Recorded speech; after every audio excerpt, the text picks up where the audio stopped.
Well, growing demands for the return of the airline to the skies might not be a bad idea, but renowned economist and MOB's Don Ramathan Ggoobi says it will be a gamble, especially at a time when the market is dominated by aviation giants from the Arab world and Europe. It failed first because government stripped its assets by privatizing some of the sections in the airline which used to make money. That's ground handling.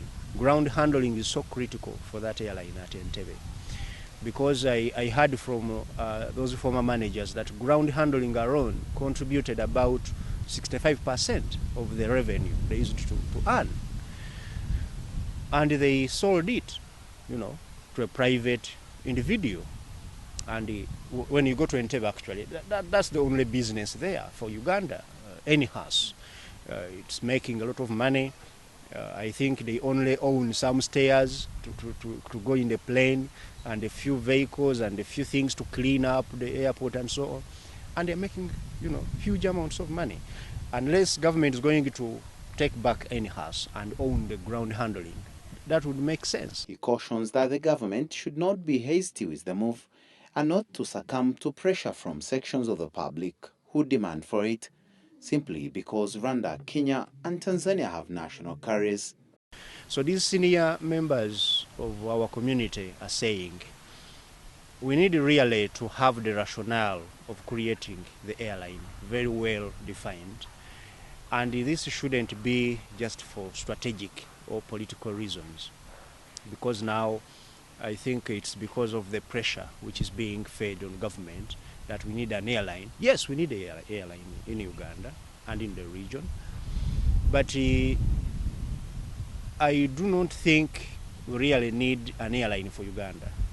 Maybe we need to revive, and this is the view of some of these senior managers who have been in the industry for quite a long time. We need to revive the East African airlines, now that we are in the East African community.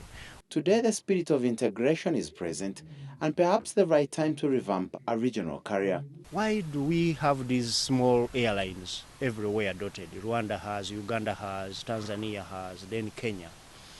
How are we going to really run them in a smaller market like ours? Airline business is a very, very expensive business to run.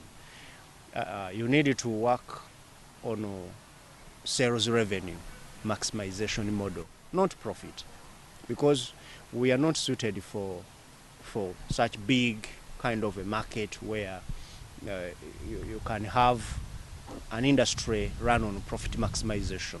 So you need to maximize sales by flying so many, routes.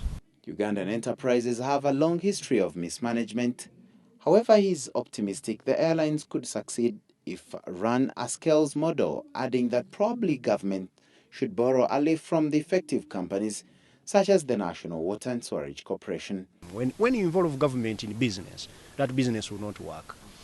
And I think even in this one we are trying to revive, we must learn a lesson from there.